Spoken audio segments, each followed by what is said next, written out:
There is an unconfirmed rumor that the State Board of Education has given notice that it plans to strip the Riverview Gardens School District of its accreditation.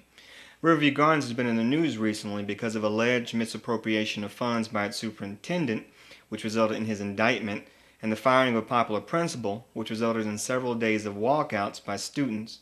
Of course, it was just a few weeks ago that the State Board stripped Missouri's largest school district of its accreditation.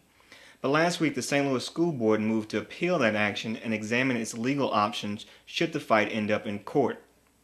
Last week, during my interview with Governor Matt Blunt, I asked if his and the State Board of Education's new level of active involvement in the daily operations of school districts will begin and end with St. Louis Public Schools.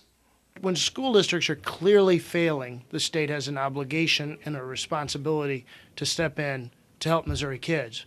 And the state's taken that action before. Wellston would be an example where the state stepped in and is running the school district. That was appropriate action. So I think if there are failing school districts, it needs to be addressed. St. Louis City is, I think, unique. It is our largest urban area. It is our largest school district. It has an important role within the state in terms of how the state is perceived and the city is perceived. The district needs to be successful, and the struggling school district is one thing that holds the city back. City's in the midst of a renaissance, and that's wonderful.